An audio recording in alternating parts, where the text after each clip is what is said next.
explosion of chaos that no one saw coming, Keir Starmer's Labour Party has collapsed before the eyes of the nation. 43 MPs, yes 43, have walked out in unison, detonating a political bomb that has left Westminster trembling. At the centre of this firestorm is a scandal so enormous, so staggering, that even Starmer's most loyal allies have turned against him. £22 billion vanished into the shadows of secret contracts, suspicious firms and hidden dealings. What was whispered in corridors for weeks has now erupted into a full-scale rebellion, unfolding live, shaking the very foundations of Labour, and leaving the nation to ask one simple question: how did it all come to this?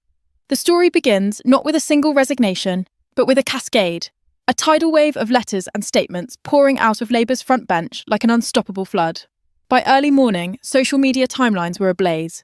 News tickers rolled across screens, with one shocking announcement after another.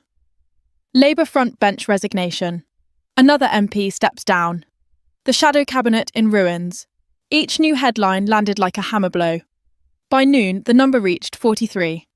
That's 43 elected representatives, many of them senior figures, shadow ministers, and long-time allies, who decided they could no longer stand behind the man they once defended. And they did not leave quietly. Each resignation carried with it evidence: hard documents, leaked memos, and financial trails that told a damning story. This was not politics as usual. This was exposure. At the heart of their accusations was a sum so vast it shook the country: £22 billion. This was not a misplaced budget line or a bureaucratic error. According to the resigning MPs, it was a deliberately orchestrated funneling of money into the hands of firms closely tied to Starmer's advisors and donors. These firms, hidden behind polished names and corporate facades, reportedly received massive payments for services that never existed. A consultancy paid billions but produced no reports. A firm said to be handling outreach delivered nothing but excuses. Each resignation letter painted the same picture: deception, betrayal, and a leadership more concerned with protecting insiders than serving the people. The first public blow landed when the Shadow Home Secretary stood before cameras, her voice breaking, but her words precise. This is not leadership. This is betrayal. She detailed how attempts to raise questions had been met with silence, intimidation, and threats of deselection. Within the hour, the Shadow Chancellor followed with her own statement, declaring she had been personally blocked from uncovering the truth. The streets. Outside Parliament, crowds gathered holding signs that read, "Not in our name," and "Where's the £22 billion?" The atmosphere was electric, charged with anger and betrayal. For many, this was not just a scandal. It was the breaking of trust, the collapse of faith in a party they once believed in. The Labour Party, which had long claimed to represent justice, fairness and integrity, now stood accused of embodying the very corruption it had promised to fight. But the most chilling revelation was not just about money, it was about control. Multiple MPs revealed that those who dared to question the leadership were silenced, threatened with removal, denied speaking slots, stripped of responsibilities. One leaked email from a senior party figure, chilling in its bluntness, warned, "Pushing this narrative will have consequences." Another MP admitted to being cut from key committees after raising concerns. This was not just mismanagement. This was authoritarianism dressed in party colours. And as midnight approached, a phrase echoed across Westminster, repeated by journalists, MPs, and even former allies: "He's finished." Because this was no longer about policy or leadership style. It was about betrayal on a scale so vast it had shaken the foundations of Labour itself. And with each new revelation, the question grew louder. If £22 billion could vanish without accountability, what else is still hiding in the shadows? As the dust continues to rise from this political earthquake, the deeper implications of the scandal are being exposed, and they paint a picture of a government in total collapse. The resignation of 43 Labour MPs is not just an isolated act of protest. It is the symptom of a party that has reached breaking point under the crushing weight of a £22 billion financial scandal. Insiders have revealed that for weeks there were whispers in the corridors of Westminster of hidden funds, misused public money, and secret deals designed to cover up monumental failings. But what makes this moment especially shocking is not only the scale of the alleged corruption, but also the sheer number of MPs who have now chosen to distance themselves from Keir Starmer's leadership. The rebellion is no longer confined to Labour's backbenchers. It has reached the very heart of the party, engulfing shadow ministers, party strategists, and close allies who once stood firm.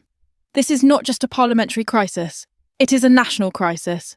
Every move Starmer makes is under the harshest scrutiny, Every word he utters is dissected for signs of desperation, and every promise he makes is immediately met with doubt. Analysts describe the situation as a ticking time bomb, one that threatens to detonate at any moment and bring down not only Starmer's leadership, but also Labour's credibility as a governing party. Public anger is boiling. Protests have erupted in multiple cities, and opposition leaders are seizing the moment to drive home their message. Labour cannot be trusted with the nation's future. Headlines across the country scream of betrayal and deception, and even Labour's most loyal supporters are beginning to question whether they have been misled all along. The sheer size of the scandal, a figure as staggering as 22 billion $, has created a narrative of catastrophic mismanagement, one that Starmer and his team seem powerless to rewrite. The political battlefield has shifted dramatically, and Starmer is fighting with his back against the wall. The Prime Minister, once hailed as a steady hand capable of restoring order after years of turmoil, is now portrayed as a man whose leadership has crumbled under pressure.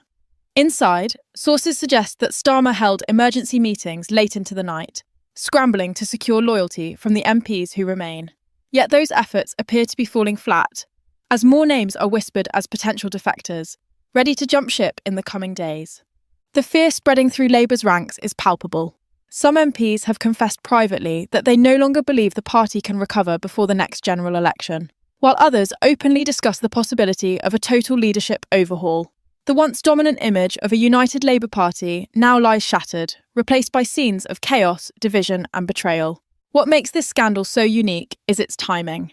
With Britain already struggling under the weight of economic strain, high living costs and growing dissatisfaction with the government, the revelation of billions lost in questionable transactions is more than just a political embarrassment. It is an act of betrayal in the eyes of the public. Families who are struggling to make ends meet now see their leaders accused of wasting sums so vast that they could have transformed healthcare, education and housing. The rage of ordinary citizens is feeding into the collapse, amplifying the rebellion within Labour and intensifying the calls for Starmer's resignation. It is no longer just the opposition demanding accountability. It is the people themselves, and they will not be silenced. The storm is growing, and with each passing hour, it pulls Starmer and his party deeper into a crisis from which there may be no escape. The unravelling of Labour under Keir Starmer's leadership has also created an opening for rival parties to seize the spotlight. The Conservatives, despite their own troubles, have quickly capitalised on the moment, with senior figures declaring that Labour's ethical collapse proves the party is unfit for power. Reform UK has gone even further, framing the mass resignations as proof that the political establishment as a whole is corrupt and incapable of delivering for the British people. Nigel Farage and Richard Tice have wasted no time in calling for snap elections, urging voters to reject both major parties and embrace a new movement. The political stage is being redrawn before our eyes, and Labour's downfall could very well mark the beginning of a historic realignment in British politics. But what happens next remains uncertain. Starmer continues to insist that he has the situation under control. Yet every new revelation only strengthens the perception of weakness and instability. The resignations, the anger, the chaos, they are not slowing down. Instead, they are accelerating, dragging Labour deeper into a pit that could soon become irreversible. The question haunting Westminster tonight is no longer whether Keir Starmer can survive this scandal, but whether Labour as a party can survive the fallout of such a monumental betrayal. Britain is watching, the world is watching, and the clock is ticking. As dawn breaks over Westminster, the mood remains grim. What was once the beating heart of British democracy now feels like a fortress under siege. Security around Parliament has been tightened. Journalists crowd the gates, protesters chant through the night, refusing to be silenced by exhaustion or official statements. Inside, the Labour offices are in disarray, staffers packing up, aides whispering about resignations to come, and ministers staring blankly at screens, waiting for the next bombshell to drop. Rumours now swirl of international attention. Foreign media have descended on London, calling the scandal one of the most dramatic political implosions in modern British history. The Financial Times, the New York Times, Le Monde. All are running front-page stories, not just about corruption, but about collapse. Investor confidence is shaken. Markets are reacting. The pound has taken a noticeable dip amid fears of instability. Britain, once seeking to project global steadiness post-Brexit, now faces questions about basic governance and integrity. Within Labour, the silence from the remaining leadership has become deafening. Starmer has not made a live appearance in over 24 hours. Sources close to him say he is weighing options, but insiders fear that waiting may only worsen the fallout. Some allies are reportedly urging him to step aside with dignity to avoid dragging the entire party further into the abyss. But others are advising defiance, arguing that resigning now would hand power to factions waiting in the wings, unprepared and potentially more divisive. Meanwhile, opposition leaders are seizing the moment. The Conservatives have called for an emergency debate, pushing for a parliamentary vote of no confidence in Starmer's leadership. Reform UK, emboldened by the crisis, is touring marginal constituencies, capitalising on public rage. Their message is blunt. If Labour wastes £22 billion, what else are they hiding?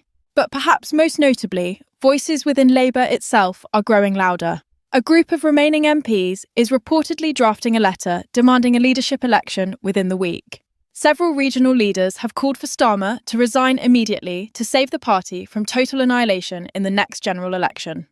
Former prime ministers have even been contacted for guidance and potential mediation, underscoring how far-reaching the crisis has become. There is also growing concern about legal consequences. Several media outlets are reporting that the Serious Fraud Office has launched preliminary inquiries into the financial dealings at the centre of the scandal. If proven true, this would move the story from political tragedy to criminal investigation. Civil service heads have also been drawn into scrutiny, as questions emerge about how such massive contracts could be signed without proper oversight or whistleblower alerts. The longer Starmer remains silent, the more questions multiply. Why has there been no transparency? Why were internal audits allegedly suppressed? Why were MPs silenced when they raised concerns? The party that promised accountability now stands accused of hiding the truth at every level. And yet, even in this moment of unprecedented collapse, the future remains unwritten. Starmer could attempt to ride out the storm, to weather the outrage and promise reform. He could deliver a live address, answer questions, and ask for one final chance to clean house and restore trust. Or he could step down, resign with what remains of his dignity, allowing Labour to rebuild before the damage becomes permanent. Either choice carries risk. But the status quo, silence, spin and denial, is no longer an option. The public has made that clear. So have the MPs, so have the unions, the media, the voters on the streets, holding signs and chanting through the night. The Prime Minister may still hold the title, but his authority, his credibility, and perhaps his legacy are hanging by a thread. Because this is not just a political scandal, it's a reckoning. And it's not over yet. By midday, pressure from within Starmer's inner circle had reached boiling point. Key advisors, once loyal beyond question, are now reportedly split. Some are urging him to make a final defiant stand and address the nation directly. Others are warning that time has run out, that any attempt to recover now would only deepen the humiliation. Leaks suggest frantic phone calls have been made to senior civil servants, party donors, and even Buckingham Palace, seeking advice on constitutional procedure should a snap election be forced. Across the country, local Labour offices are reporting mass resignations from party members. Dozens of constituency chairs have stepped down in protest. Thousands more are cancelling memberships, writing scathing letters and public statements condemning the leadership. What was once a solid foundation of grassroots support has begun to crumble. The volunteers, the organisers, the local councillors, many of whom gave years to the cause, now feel betrayed by the very institution they once fought to uphold. And in workplaces, on high streets and in homes across Britain, ordinary citizens are asking the same question. Where did the £22 billion go? The anger isn't just ideological, it's deeply personal. Families struggling with NHS backlogs are asking how billions were handed to firms that provided no services.